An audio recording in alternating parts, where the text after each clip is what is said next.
ماروك أخبار يومية. السلام عليكم ورحمة الله. شهدت الساحة القضائية المغربية خلال الساعات الأخيرة تطورات مثيرة بعد قرار قاضي التحقيق لدى الغرفة الأولى بمحكمة الاستئناف بالرباط إيداع قاض يعمل بالمحكمة الزجرية عين السبع سجن العرجات، وذلك في إطار تحقيقات مرتبطة بتسجيلات صوتية أثارت جدلا واسعا عبر مواقع التواصل الاجتماعي.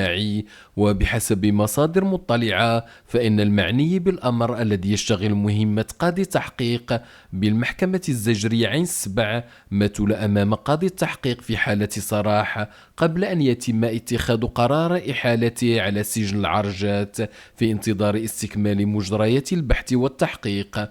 وتأتي هذه التطورات بعد تداول تسجيلات صوتية خلال الساعات الماضية قيل إنها تجمع المسؤول القضائي المذكور مع التيك توكر المغربي المقيم بكندا هشام جيراندو، وهي التسجيلات التي تضمنت وفق معطيات متطابقة تصريحات وعبارات وصفت بالخطيرة، ما أثار حالة من الجدل والتفاعل الكبير بين رواد مواقع التواصل الاجتماعي. القضية سرعان ما تحولت إلى موضوع رأي عام، خاصة بالنظر إلى حساسية المنصب القضائي الذي يشغله المعني بالأمر، وسط مطالب بضرورة الكشف عن جميع تفاصيل الملف وترتيب المسؤوليات وفق ما ستسفر عنه التحقيقات الجارية.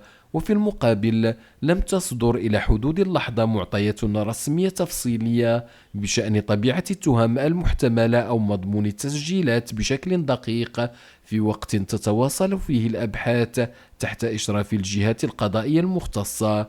ويرى متابعون أن هذه القضية تعكس من جديد أهمية ربط المسؤولية بالمحاسبة وضرورة التعامل الصارم مع أي وقائع قد تمس بثقة المواطنين في المؤسسات، خاصة عندما يتعلق الأمر بقطاع العدالة. ويبقى الرأي العام المغربي مترقبا لما ستكشف عنه الأيام المقبلة من مستجدات في واحدة من أكثر القضايا التي أثارت النقاش خلال الساعات الأخيرة بالمغرب.